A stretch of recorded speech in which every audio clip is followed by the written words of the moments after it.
అందుచేత గుండు ఉండడం శుద్ధ దండగా అన్న మాట. దండగేమిటి, డేంజర్ కూడాను. ఉట్టి పుణ్యానికి మొట్టికాయలు కొట్టుతారు అందరూ. అసలు దీనివల్ల అన్నీ డేంజర్లే. అప్పుడు నాకు బోడిగుండనుకోండి, నిజంగా ఇప్పుడు లేదనుకో, పూర్వకాలం ఉండేది. అంటే అందరూ టెంకి జల్లలు ఇచ్చుకుంటారు.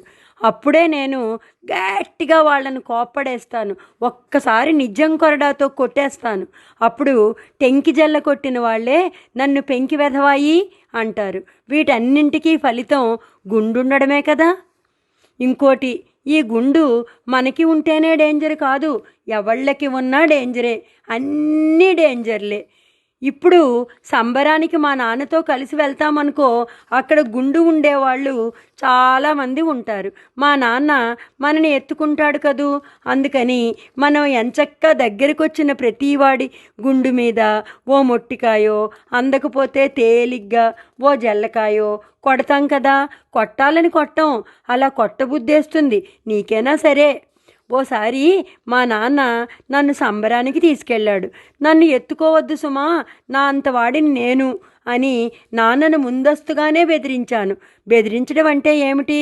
నాన్న ఎప్పుడైనా రోడ్డు మీద 2 జడల సీత లాంటి దాన్ని చూసి, బాగుంది కదిరా బుడుగు, మెల్లిగా ఈల వేయగలవా అంటాడనుకో, అప్పుడు నేను ఈల వేస్తే ఆ పిల్ల హూ అని ఇలా మొహం పెట్టి కోపంగా గబగబా వెళ్ళిపోయి సందు చివర వెనక్కి తిరిగి నవ్వి మళ్ళీ వెళ్ళిపోతుందనుకో, ఆనకేమో నాన్న నన్ను ముద్దు పెట్టుకుని అమ్మతో చెప్పకేం అంటాడు కదా.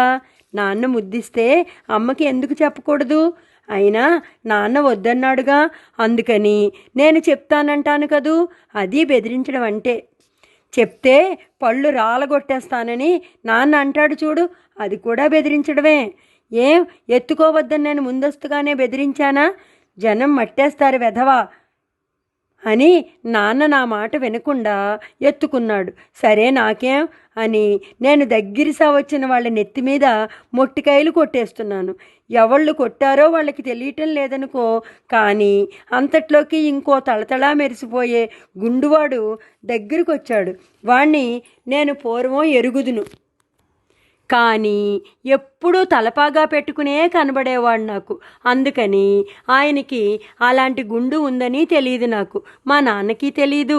నాన్నోయ్ చూసావా, వీడిది బోడుగుండు అన్నాను ఆశ్చర్యపడిపోతూ. నాన్న పకపకా నవ్వేశాడు.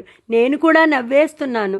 అంతట్లోకి ఆయన ఆయిరుకులోనే వెనక్కి తిరిగాడు. వాడు చాలా ఎత్తు.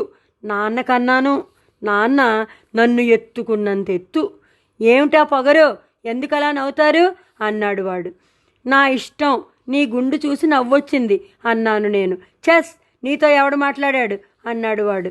నేను నీ అంత ఎత్తున్నాను, నాతోనే మాట్లాడావు అన్నాను నేను. ఇంతట్లోకి మా నాన్న చెస్ ఊరుకోరా అన్నాడు. అప్పుడు ఎదురుగుండా ఉన్న గుండువాడికి ఇంకా కోపం వచ్చేసింది. నన్ను చూసి నవ్వి పైగా చెస్ అంటావా అన్నాడు.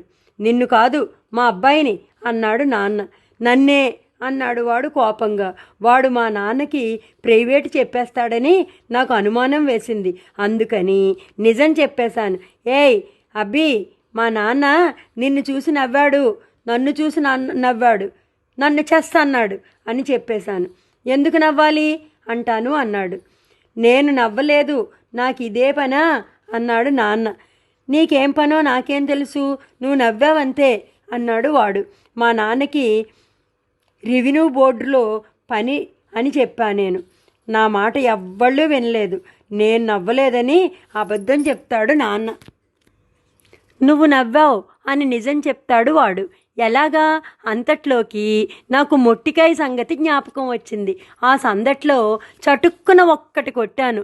వాడు అటు తిరిగి ఉన్నప్పుడు ఆ వెనకాతలు ఇంకో అబ్బి ఇంకో పిల్లాడిని ఎత్తుకున్నాడు కదా, ఆ పిల్లాడు నన్ను చూసి కాపీ కొట్టాడు. అంటే ఓ మొట్టికాయ కొట్టాడు. అందరూ నవ్వేశారు. తర్వాత యుద్ధం జరిగింది. దీనికంతా ఫలితం ఆయనకి గుండు ఉండడమే కదా. అలా అని పెద్ద క్రాఫింగ్ ఉన్నా కష్టమేననుకో.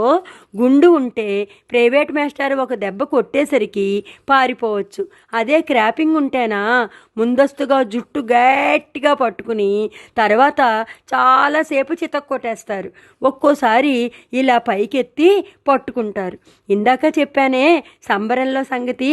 ఆ వేళ నాన్న ఇంటికి వెళ్ళాక కోపడ్డాడు కూడా నా మీద. ఎందుకు వాడిని బోడిగుండు అనాలి అసలు అంటూ. వాడికి నిజంగా గుండు ఉందిగా అన్నాను నేను. ఏడ్సావు, బోడి నిజం నువ్వును అని గసిరాడు నాన్న. నాన్న ఇలా అనగానే ఎందుకో అమ్మకి నవ్వొచ్చింది.